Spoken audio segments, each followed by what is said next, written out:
जो आप सभी का आपके अपने चैनल राम्स एकेडमी में स्वागत है। मैं राम सूरज सिंह आज आपके लिए सदिश बीजगणित से संबंधित कुछ इम्पोर्टेंट क्वेश्चन लेके आया हूं जो बोर्ड एग्जाम की तैयारी में आपकी मदद करेंगे। चलिए देखते हैं सदिश बीजगणित से संबंधित कुछ आसान से सवाल जिससे आपकी तैयारी और अच्छी हो जाएगी। तो पहला क्वेश्चन है हमारा सदिश 2i माइनस जे प्लस 2k के अनुदिश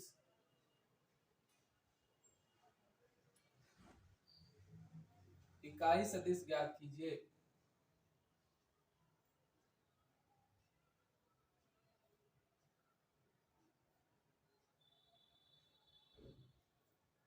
तो ये क्वेश्चन है, एक सदिश दिया हुआ है, उसके अनुदिश इकाई सदिश अर्थात एकक सदिश हमें ज्ञात करना है। तो इस सदिश को अगर हम मान लेते हैं कि ये सदिश वेक्टर ए सदिश है 2i माइनस जे प्लस 2k। तो इकाई सदिश, किसी भी सदिश का इकाई सदिश निकालने का फॉर्मूला होता है, क्योंकि इकाई सदिश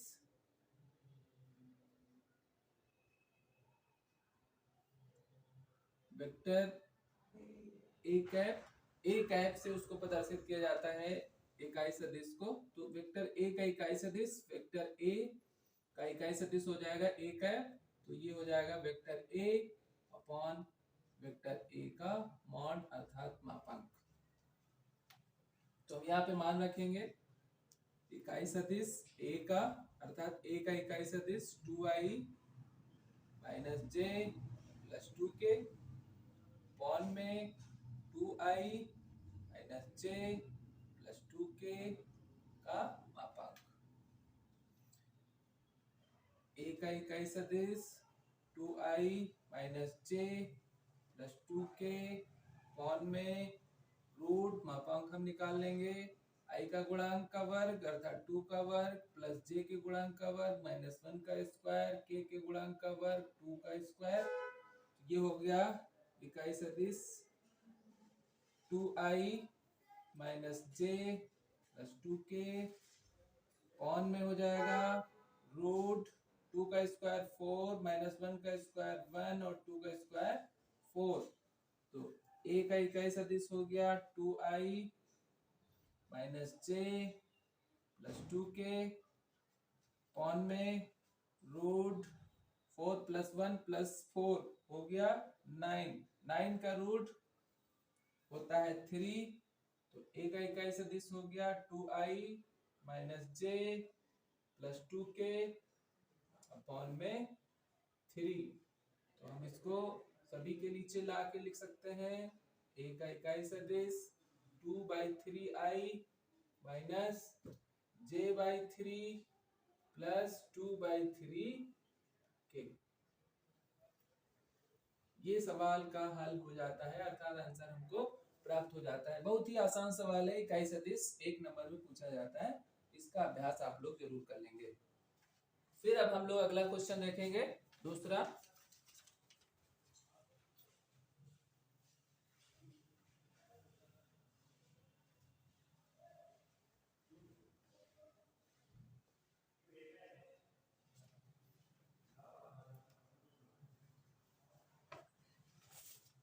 प्रश्न नंबर 2 है, सिद्ध कीजिए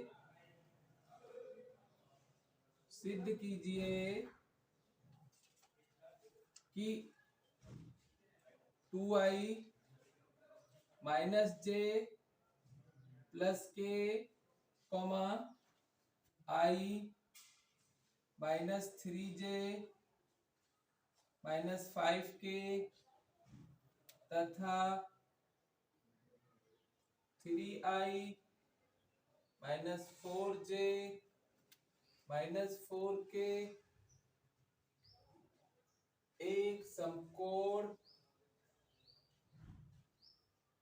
त्रिभुज की भुजाएं हैं।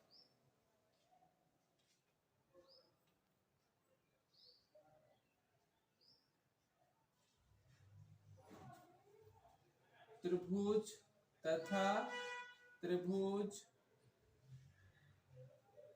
के शेष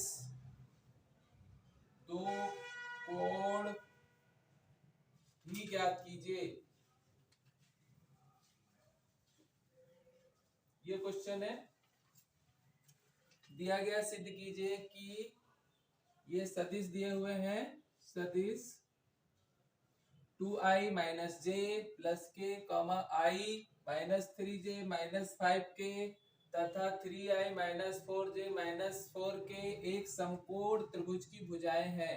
तो ये जो सदिश दिए गए हैं समकोण त्रिभुज की भुजाएं हैं।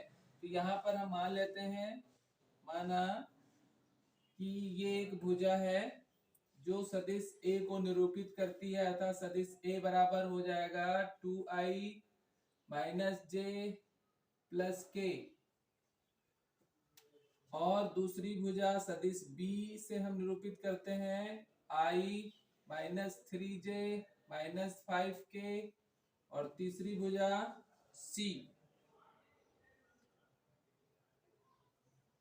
का सदिश दिया गया है 3i minus 4j minus 4k। या ABC में अगर आपको दिक्कत हो रही है तो हम यहाँ पर पहली भुजा AB मान लेते हैं, दूसरी BC क्रम से, और तीसरी CA। ये तीन भुजाएं हैं। तो हम क्या करेंगे, ये हमें सबसे पहले बताना है कि ये समकोण त्रिभुज की भुजाएं हैं, अर्थात ये समकोण त्रिभुज की भुजाएं हमें सिद्ध करनी है। तो हम यहाँ पर इन सभी भुजाओं का परिमाण निकाल लेंगे। तो पहले परिमाण मतलब मापांक अर्थात मॉड। तो पहली भुजा AB का हम मॉड ले लेंगे, तो ये हो जाएगा 2i माइनस जे प्लस के का मॉड। तो ये हो गया आपका रूट 4 प्लस वन अर्थात हो गया रूट 6। दूसरी भुजा BC का परिमाण, BC का परिमाण पहले हम भुजा लिख लेते हैं, उसका सदिश mod i minus 3j minus 5k, BC का मापांक अर्थात मॉड, ये हो जाएगा 1 प्लस 3 का स्क्वायर या माइनस 3 का स्क्वायर 9 और माइनस 5 का स्क्वायर 25। तो BC का मॉड हो जाएगा या परिमाण हो जाएगा 9 प्लस 1 10 और प्लस 25 35। और तीसरी भुजा CA का मॉड अर्थात CA का परिमाण, तो यहाँ तीसरी भुजा हमारी थी 3i minus 4j minus 4k। तो CA का मॉड हो गया रूट 3 का स्क्वायर 9 माइनस 4 का स्क्वायर 16 माइनस 4 का स्क्वायर 16। तो CA हो गया 9 प्लस 16 हो गया 25 प्लस 16, ऐड करोगे 25 में 16 तो हो जाएगा 41। तो समकोण त्रिभुज के विषय में हमें जानकारी है। अगर कोई भी त्रिभुज की भुजाएं दी हुई हो, हमें पहचानना हो कि वो समकोण त्रिभुज है कि नहीं है, तो उसमें हम पाइथागोरस प्रमेय के आधार पर बताएंगे कि बड़ी भुजा का वर्ग शेष दोनों भुजाओं के वर्गों के योग के बराबर है, तो वे भुजाएं समकोण त्रिभुज बनाएंगी। तो यहाँ पर हम वही काम करेंगे, बड़ी भुजा का वर्ग शेष दोनों भुजाओं के वर्गों के बराबर हम चेक करेंगे, अगर है तो हम यहाँ पर प्रूव कर देंगे कि ये जो सदिश हैं ये समकोण त्रिभुज की भुजाएं हैं। तो बड़ी भुजा हम यहाँ देखेंगे रूट 41 एक हमारा निकला है, एक रूट 35 या 35 निकला है, और AB एक रूट 6 निकला है। तो इसमें सबसे बड़ा रूट 41 ही होगा, अर्थात AC का स्क्वायर, इसका स्क्वायर बराबर हमें प्रूव करना है पहली भुजा का और दूसरी भुजा का योग का वर्ग का योग। तो यहाँ पर हम रखेंगे इसका रूट 41 का स्क्वायर बराबर रूट 6 का स्क्वायर प्लस रूट 35 अर्थात 35 का स्क्वायर। ये हो जाएगा 41, ये हो गया 6, ये हो गया 35, तो ये 41 बराबर हो गया 41। तो हम यहाँ लिखेंगे अतः ये भुजाएं एक समकोण त्रिभुज की भुजाएं हैं, एक समकोण त्रिभुज की भुजाएं हैं। ये एक बात प्रूफ हो जाती है यहाँ पर, क्योंकि यहाँ पाइथागोरस प्रमेय लागू हो रही है। अब हमें इसके आगे देखना है कि क्या प्रूफ करना है कि नहीं, अब ज्ञात करना है हमको, तथा त्रिभुज के शेष दो कोणों को भी ज्ञात करिए। क्योंकि समकोण त्रिभुज, जब कोई भी त्रिभुज समकोण त्रिभुज हो जाता है तो हमें मालूम हो जाता है कि इसका एक कोण जो होगा वो 90 अंश का हो गया। तो शेष दो जो कोण बचे उन दो कोणों को ज्ञात करना है।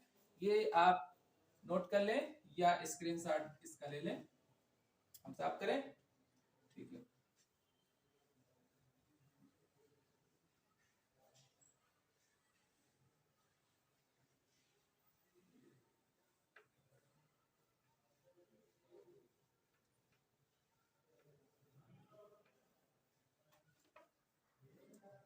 तो पहली हमारी भुजा थी ए बी, जिसका मान दिया हुआ था 2i माइनस जे प्लस के, और बी सी आई माइनस 3j माइनस 5k, और सी ए दिया हुआ है 3i minus 4j minus 4k।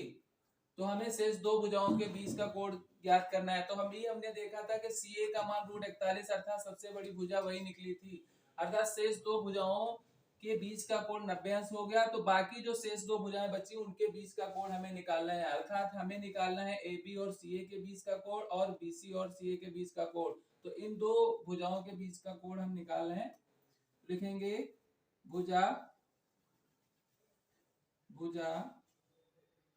BC तथा CA के बीच का कोण निकालने का फॉर्मूला मेरे पास होता है cos थीटा बराबर जिसके बीच का निकालना है उनका dot BC dot CA upon इन दोनों का मॉड, BC का मॉड इंटू CA का मॉड। तो BC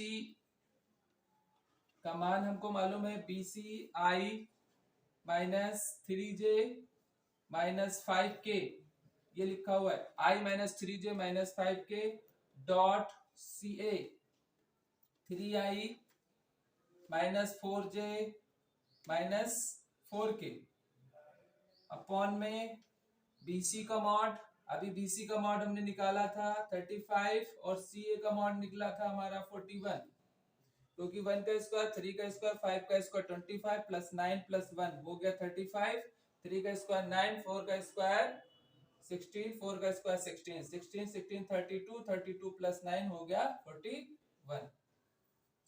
तो cos थीटा बराबर आ गया, इन दोनों का हमें डॉट करना है, डॉट कर लेंगे तो ये हो जाएगा 3, ये हो गया मेरा प्लस 12, ये हो गया प्लस 20 अपॉन में √35 इंटू √41, इनको सबको ऐड करो, हो गया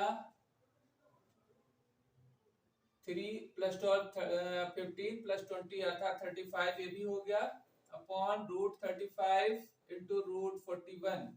तो 35 को हम लिख सकते हैं √35 इंटू √35 अपॉन में √35 इंटू √41। तो एक 35 रूट का कट गया, क्या आ गया, cos थीटा बराबर आ गया √35 अपॉन √41।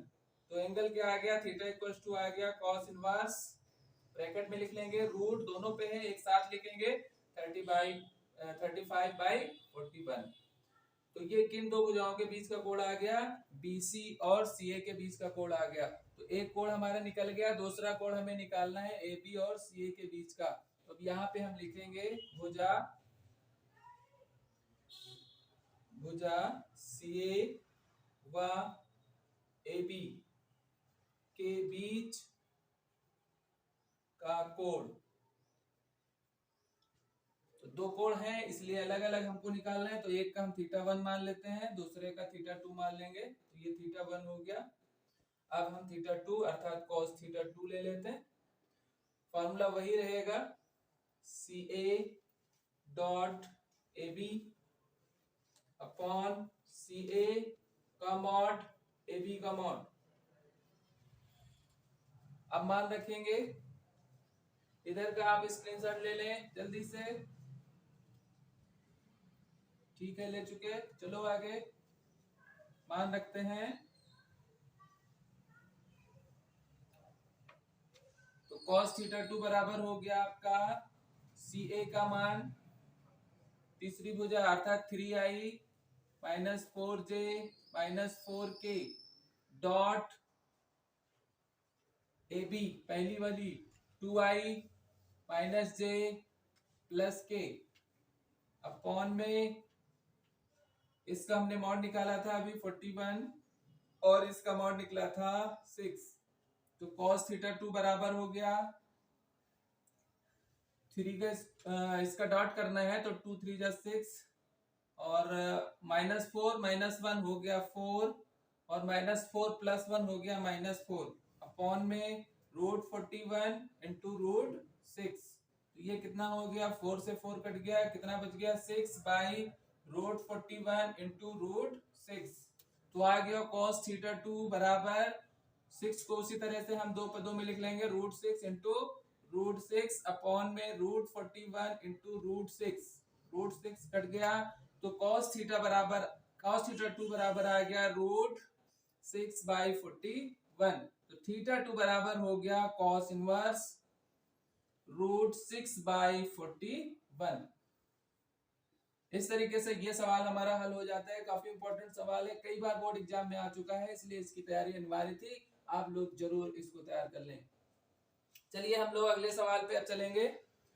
क्वेश्चन नंबर हमारा अब 3 होगा। जल्दी से इसको नोट करें या स्क्रीनशॉट ले लें जल्दी से। ठीक है, चलते हैं तीसरे सवाल पे।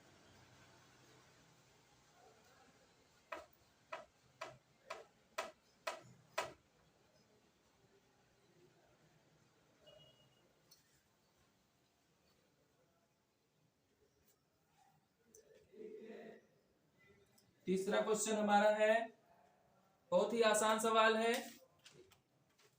यदि लेकिन इंपॉर्टेंट काफी है। यदि वेक्टर ए एक इकाई सदिश है और vector X minus vector A dot vector X plus vector A equals to 8, तो वेक्टर एक्स का मॉड ज्ञात कीजिए। थोड़ा सा इसमें समझना है आपको। ये दिया हुआ है कि यदि वेक्टर एक इकाई सदिश है, चूंकि हम जानते हैं कि जब कोई भी सदिश इकाई सदिश होता है तो उसका जो मान होता है वो 1 होता है। यहाँ पे लिखेंगे चूंकि वेक्टर ए एक इकाई सदिश है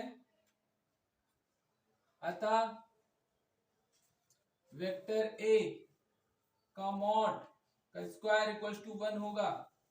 तो यहाँ पे हम काम करेंगे, आप इन दोनों का मल्टीप्लाई करेंगे। क्या दिया हुआ है, vector X minus vector A dot vector X plus vector A equal to 8। दोनों का मल्टीप्लाई करो, एक्स का एक्स से करोगे तो वेक्टर एक्स का मॉड का स्क्वायर प्लस एक्स यहां भी कर लो तो माइनस हो जाएगा, minus vector x dot vector A, फिर इससे करेंगे plus x vector dot vector A minus vector ए का मॉड का स्क्वायर क्योंकि 2 टाइम है इक्वल टू 8। ये माइनस प्लस सेम है, कट जाएंगे। ये हो गया एक्स वेक्टर एक्स का मॉड का स्क्वायर माइनस हम जान रहे हैं कि इकाई सदिश है अर्थात इसका मान 1 होगा। तो यहाँ पर 1 का स्क्वायर 1 ही आ जाएगा अर्थात यहाँ पर हो गया equals to 8 vector X square equals to 8। 1 को उस तरफ ले गए, प्लस का हो गया तो ऐड हो गया, कितना हो गया 9। तो वेक्टर एक्स का मॉड का स्क्वायर इक्वल्स टू 9 है तो वेक्टर एक्स का मॉड हो जाएगा √9। वेक्टर एक्स का मॉड हो गया 9 का √3। ये आंसर हमको प्राप्त हो जाता है। बहुत ही आसान सवाल, 1 नंबर का सवाल है, लेकिन इंपॉर्टेंट काफी है, इसकी वजह से मैंने आपको ये सवाल बताया। अब हम लोग आगे देखेंगे अगला सवाल। सवाल नंबर 4 होगा हमारा।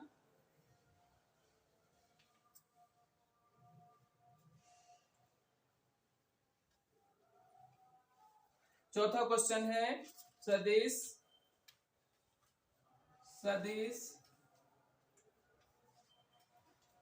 वेक्टर ए अर्थात सदिश ए बराबर 2i plus 3j plus 2k का सदिश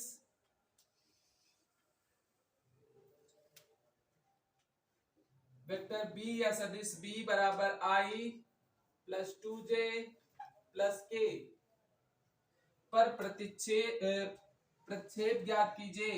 पर प्रक्षेप ज्ञात कीजिए। प्रक्षेप काफी पूछा जाता है, कभी ये 1 नंबर में भी आता है और 2 नंबर में भी आता है, इसलिए इसको देख लेना बहुत जरूरी है। देख लें, प्रक्षेप ज्ञात करने का क्या फार्मूला होता है, तो ये याद रखना है, फार्मूला ही सिर्फ याद रखना है, बाकी बहुत आसान सवाल है। जो कि प्रक्षेप बराबर होता है vector A dot vector B, अर्थात जो दो सदिश दिए होते हैं उन दोनों का डॉट प्लस जिसके का सदिश जिसपे निकालना होता है, अर्थात दूसरा वाला जो सदिश होता है वो अपॉन में भी होता है, अर्थात अपॉन वेक्टर बी का मॉड। क्या प्रक्षेप बराबर होगा? Vector A dot vector B upon B का मॉड। तो हम लोग यहाँ पे मान रखेंगे, हमें मालूम है वेक्टर ए बराबर दिया हुआ है 2i plus 3j plus 2k और वेक्टर बी दिया हुआ है i plus 2j plus k। चलो मान रखते हैं, प्रक्षेप हो जाएगा, वेक्टर ए का मान हमने रखा 2i plus 3j plus 2k dot vector B अर्थात i plus 2j plus k upon में वेक्टर बी का मॉड अर्थात i plus 2j plus k का मॉड। प्रक्षेप बराबर हो गया, डॉट करेंगे, मालूम है हमें क्योंकि i डॉट i 1 होता है, j डॉट j भी 1 होता है, k डॉट k 1 होता है। बाकी विपरीत अगर होता है, जैसे i डॉट j है तो उसका 0 होता है, k j डॉट k है तो उसका 0 होगा, और k डॉट i है तो 0 होगा। ये चीजें याद रखेंगे, गुणा करना बहुत आसान होगा आपके लिए। जब सेम होंगे तो उनका डॉट अर्थात अदिश गुणन 1 होगा, और जब विपरीत होंगे, अलग अलग होंगे मतलब, तो उनका अदिश गुणन 0 होगा। तो यहाँ पर हम देखते हैं जो सेम सेम है वही वही गुणा करते हैं, बाकी सब 0 हो जाएंगे। तो यहाँ पे हो जाएगा 2, यहाँ हो जाएगा 6, यहाँ हो जाएगा 2। अपॉन में मॉड लेते हैं, इसका मॉड मतलब इनके सभी सदस्यों के गुणांकों के वर्गों का वर्गमूल का योग। यहाँ पर हो जाएगा 1 है गुणांक तो 1 का स्क्वायर, यहाँ पर 2 गुणांक है 2 का स्क्वायर, यहाँ पर भी 1 है तो 1 का स्क्वायर। तो प्रक्षेप आ जाएगा हमारा 2 प्लस 6 प्लस 2 अर्थात 10 अपॉन रूट 1 का स्क्वायर 1 हो गया, 2 का स्क्वायर 4 हो गया, 1 का स्क्वायर 1 हो गया। तो कितना आ गया बच्चों? यहाँ पर आ गया 10 बाई रूट 6। तो यहाँ पर हो गया प्रक्षेप बराबर 10 बाई रूट 6। ये इसका आंसर हमें प्राप्त हो जाता है। प्रक्षेप का सवाल भी 1 नंबर में और 2 नंबर में भी कभी कभी पूछा जाता है, इसलिए ये इंपॉर्टेंट सवाल है, आप इसको जरूर तैयार करें अगर आप बोर्ड परीक्षा में अच्छे मार्क्स लाना चाहते हैं। तो अब हम लोग अगला सवाल देखेंगे, क्वेश्चन नंबर 5, जो काफी इंपॉर्टेंट सवाल है, इसको देखेंगे और समझेंगे।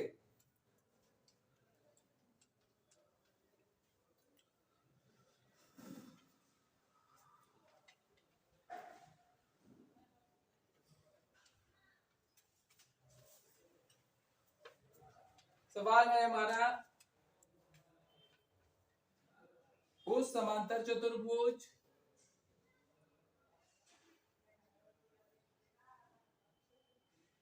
उस समांतर चतुर्भुज का क्षेत्रफल ज्ञात कीजिए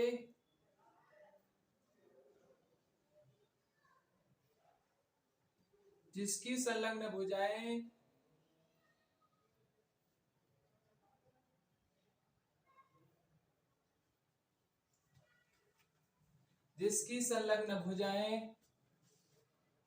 पहली भुजा है वेक्टर ए बराबर 3i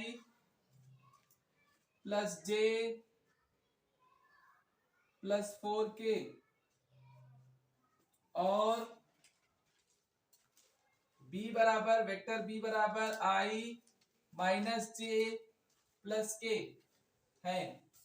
तो उस समांतर चतुर्भुज का क्षेत्रफल ज्ञात करना है जिसकी भुजाएं दो संलग्न भुजाएं दी हुई हैं, एक वेक्टर ए के रूप में दी है, दूसरी वेक्टर बी के रूप में दी है। इसका हमें क्षेत्रफल ज्ञात करना है। तो समांतर चतुर्भुज का क्षेत्रफल ज्ञात करने का फॉर्मूला होता है, वो आपको याद रखना है। उसके बाद बहुत आसान सवाल हो जाता है। तो हम लिखेंगे चूंकि समांतर चतुर्भुज का क्षेत्रफल बराबर होता है दोनों संलग्न भुजाओं का गुणनफल अर्थात सदिश गुणन वेक्टर ए क्रॉस वेक्टर बी का मॉड। ये होता है, बहुत आसान है। तो इन दोनों का हमें क्रॉस करना है पहले।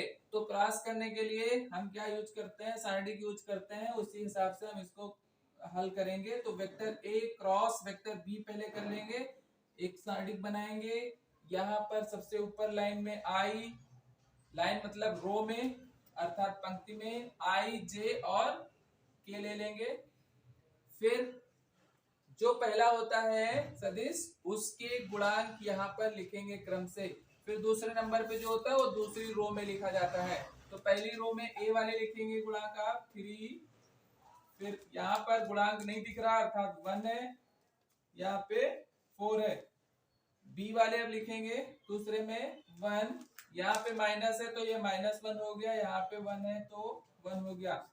इसके बाद इसका प्रसार करते हैं vector A cross vector B equals to, पहले आई सिलेक्ट करेंगे। तो आई जब सिलेक्ट करेंगे तो आई के सामने की रो अर्थात पंक्ति और आई के सामने का कॉलम अर्थात स्तंभ क्लोज हो जाएगा। बाकी का क्रॉस मल्टीप्लाई करेंगे 1 into 1।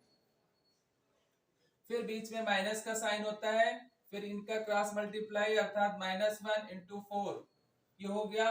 फिर अगले स्टेप में यहाँ पे माइनस का जे, फिर उसी तरह से रो और कॉलम क्लोज करेंगे तो ये क्रॉस मल्टीप्लाई होगा 3 into 1 माइनस 4 into 1। फिर तीसरे स्टेप पे आएंगे, फिर प्लस आएगा, आपकी बार के आएगा।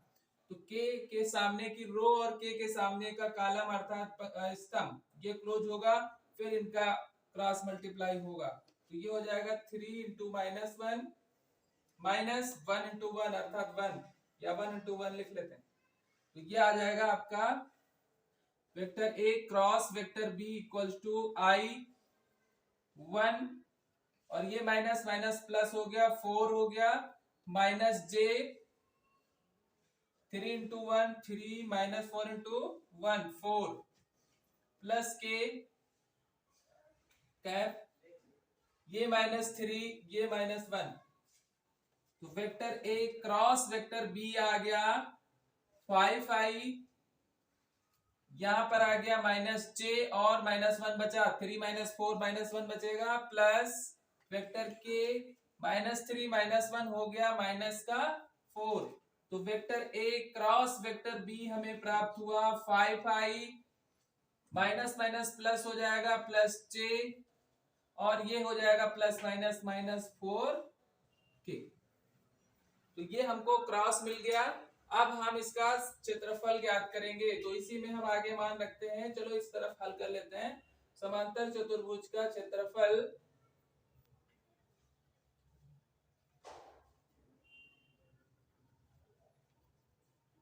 मॉड वेक्टर ए क्रॉस वेक्टर बी। हम जान रहे हैं कि वेक्टर ए और वेक्टर बी का जो मान क्रॉस का निकला है वो हम यहाँ पे रखेंगे। दोनों का क्रॉस का मान निकला है 5i प्लस j -4k। इसका हम लोग अब मॉड ले लेते हैं, √5 का स्क्वायर प्लस 1 का स्क्वायर प्लस -4 का स्क्वायर। ये हो जाएगा 5 का स्क्वायर 25 प्लस 1 का स्क्वायर 1 प्लस -4 का स्क्वायर हो गया 16 अर्थात 16। तो ये हो जाएगा 25 प्लस 1 26 प्लस 16 कितना आ गया 6 6 12 और 2 1 3 1 4 अर्थात √42। और क्षेत्रफल निकाले इसलिए वर्ग मात्रक लिखेंगे, वर्ग मात्रक। इस तरीके से इस समांतर चतुर्भुज का क्षेत्रफल हमें प्राप्त हो जाता है √42 वर्ग मात्रक या वर्ग इकाई। तो ये इस तरह से ये क्वेश्चन भी हमारा क्वेश्चन नंबर 5 भी कंप्लीट हो जाता है सदिश बीजगणित का, जो काफी इंपॉर्टेंट सवाल था। आप इसको अच्छी तरीके से तैयार कर लेंगे अगर आप अच्छे नंबर पाना चाहते हैं। तो अगला क्वेश्चन हमारा अब छठा क्वेश्चन होगा, जो काफी इंपॉर्टेंट सवाल है, 4 या 5 नंबर में क्वेश्चन पूछा जाता है, देखेंगे।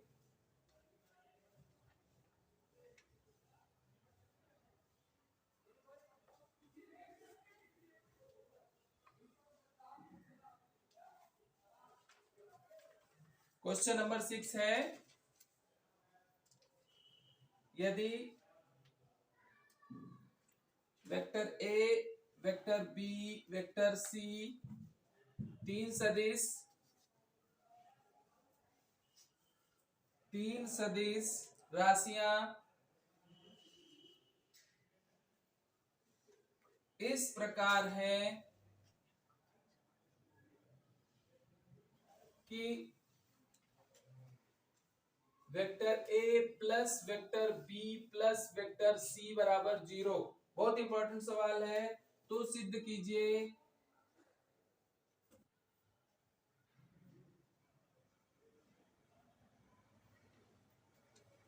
Vector A cross vector B बराबर vector B cross vector C बराबर vector C cross vector A. ये हमें प्रूव करना है। तो हम क्वेश्चन लेते हैं। ये दिया हुआ है तीन सदिश राशियां इस प्रकार है कि a प्लस बी प्लस सी अर्थात तीनों सदिश राशियों का योग 0 है। तो हमें उनका क्रॉस बराबर दिखाना है क्रम से, a cross B, B cross C, C cross A, तीनों का क्रॉस जो है वो बराबर आना चाहिए। तो हम यहाँ पे लेते हैं, जो कि दिया है vector a plus vector b plus vector c बराबर 0। तो इस पद में हम क्या करेंगे, दोनों पक्षों में वेक्टर a से सदिश गुणन करने पर या सदिश गुणा करने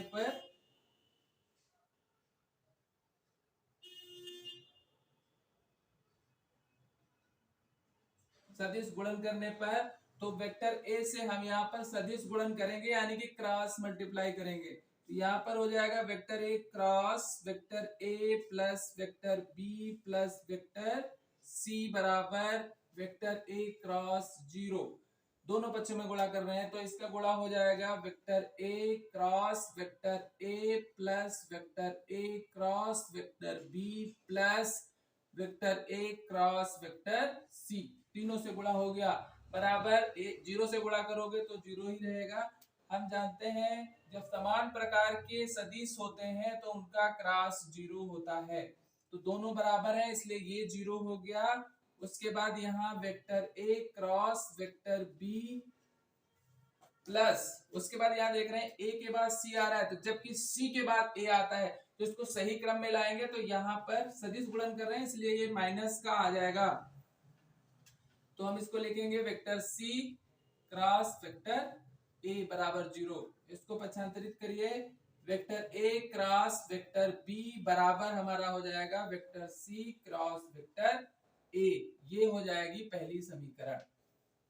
अब हम इसी क्वेश्चन को दोनों पक्षों में वेक्टर b से सदिश गुणन करेंगे। अब हम पुनः इसमें vector a plus vector b plus vector c बराबर 0 के दोनों पक्षों में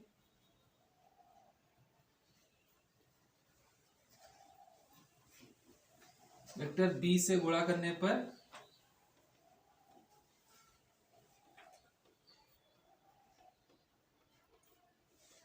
वेक्टर बी से गुणा जब करेंगे तो हो जाएगा vector B cross vector A plus vector B plus vector C बराबर वेक्टर बी गुणे 0।